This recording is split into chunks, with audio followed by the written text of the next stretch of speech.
अस्सलाम वालेकुम। कैसे जी आप सब लोग? उम्मीद करती हूँ कि सब खुश होंगे, खैरियत से होंगे, अपने अपने वालिदैन का बहुत सारा ख्याल रख रहे होंगे। तो जहाँ से मैंने लास्ट वाला ब्लॉग एंड किया था वहीं से ये स्टार्ट कर लिया है। मम्मी और मैं सोने की तैयारी कर रहे थे, मम्मी कुछ बयान सुन रहे थे और उसके बाद हम लोग सोने के बाद हम लोग डायरेक्ट उड़ गए थे। रेहान ने एक्चुअली उठाया था, मेरे को तो नींद लग गई थी ज़्यादा, तो यहाँ पर मैं आ गई थी मिरर के सामने और रेहान और मम्मी मेरे को चिल्ला रहे जल्दी से करो जल्दी से करो। और रेहान हम लोग सहरी करके होने के बाद मैंने 2 खजूर खा लिए थे। मैंने सहरी में एक रोटी और गोश्त का सालन था वो खा लिया था और मम्मी ने दूध केला खा लिया था। रेहान और मैंने सेम खा लिए थे।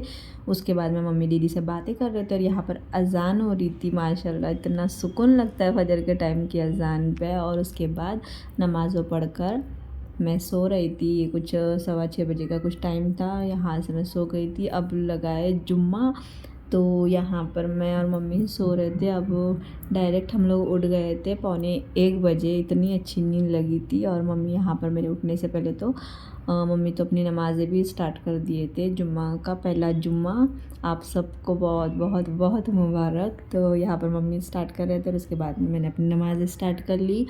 और अल्लाह हम सबको नेक हिदायत दे और बहुत बहुत बहुत अच्छे से इबादत करने की तौफीक दे इस रमज़ान और में। ये ड्रेस मैंने पहना था स्पेशल जुम्मा के लिए, तो कॉटन का था। और रमज़ान में ज़्यादा से ज़्यादा कैरीना कॉटन ही अच्छे लगते, तो यहाँ पर इस हिसाब से मैंने कॉटन वाला ड्रेस भी ले लिया था।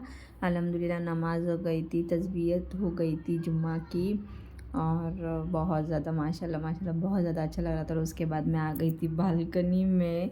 तो बालकनी में भी जब आती हूँ ना दोपहर के टाइम पे धूप देखकर, तो मैं इस चीज़ को सोचते बैठती हूँ कि बाहर जाने वाले के रोज़े, बाहर जाने वालों की अल्लाह उन सब के रोज़े को कबूल करे। और यहाँ पर बस मैं ना नींद आने लग गई थी, पता नहीं क्यों। तो ऐसा लग रहा था कि ना अभी थोड़ा खैरुल्लाह कर लेते, तो उस हिसाब से मैं खैरुल्लाह करने के लिए आ गई थी।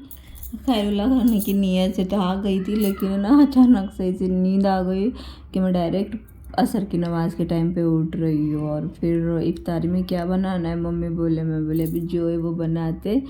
तो यहाँ पर बस मैं जल्दी जल्दी से फिर असर की नमाज़ वो हो गई। उसके बाद में मैं ये जो बॉबी है उसको जल्दी जल्दी से फ्राई करती हूँ, क्योंकि ये जो चीज़ें रहती है ना ये लास्ट मिनट पे करनी होती है। लेकिन लास्ट मिनट पे ऐसा होता है कि होती नहीं, हड़बड़ाहट में बहुत सारी चीज़ें रह जाती है। तो इसलिए मैं इसको ना पहले ही तल रही थी, इसको हटा देती हूँ तल के। और फिर मैंने बोल दिया था मम्मी को भजिए बनाते और तेज़ आलू भी थे, तो तेज़ आलू बनाते और चने बनाते और बस हो गया। ज़्यादा कुछ नहीं बनाते, इतना ही बहुत कुछ है। तो यहाँ पर बस मैं उसके लिए ऑलरेडी फिर मैंने भजिए का बैटर जो था वो पहले से ही करके रख दिया था तैयारी में।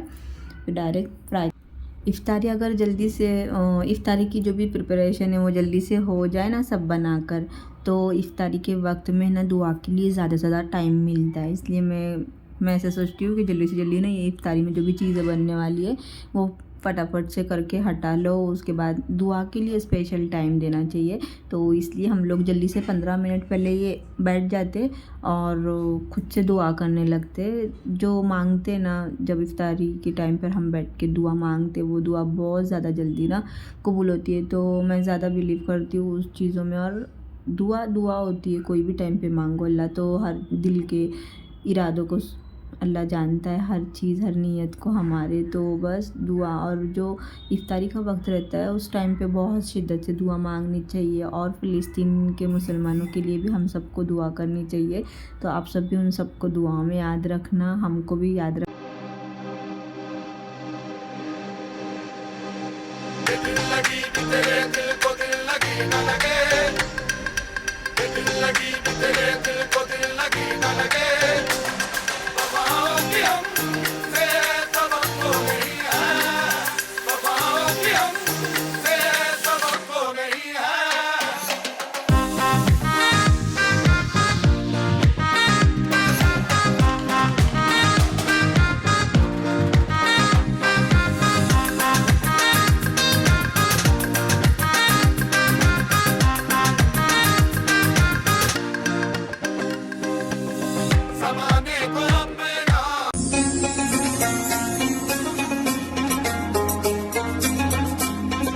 अल्हम्दुलिल्लाह अच्छे से रोज़ा इफ्तारी हो गई थी।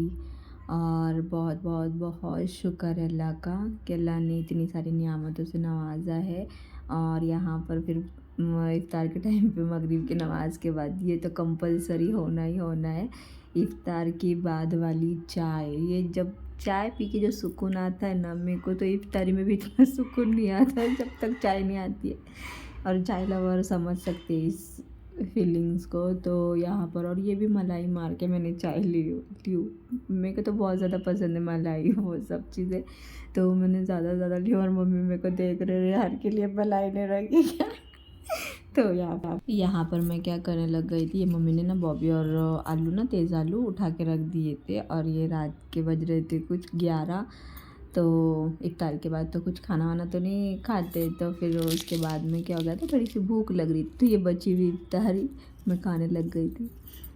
ऐसा कौन कौन करता है? मैं तो करती हूँ, जब जहाँ पर तेज़ आलू दिख गए ना, मैं तो करती हूँ कि उठा के रखती हूँ थोड़े बहुत, तो क्योंकि इससे इसको खाने का जो सुकून रहता है ना, इसको खट्टे तीखे आलू रहते हैं ये, और बहुत ज़्यादा मज़ा आती है इसको खाने में। तो मेरे को तो बहुत ज़्यादा पसंद है ये तेज़ आलू, जो भी स्पाइसी जिसकी भी ज़बान चटोरी है ना, वो बहुत ज़्यादा समझ सकते हैं इस चीज़ को। तो यहाँ पर ना मैं वही खा रही थी रात में, तो मम्मी ना आटा गूंद रहे थे किचन में, मैं ये लेकर आके खा रही थी। और इसके बाद मैं वॉइस ओवर के लिए बैठने वाली हूँ, इसके लिए मैं क्या कि जल्दी से खा के फिर वॉइस ओवर कर लूँगी। तो ये था मेरा आज का व्लॉग, उम्मीद करती हूँ पसंद आया होगा। अल्लाह हाफिज़।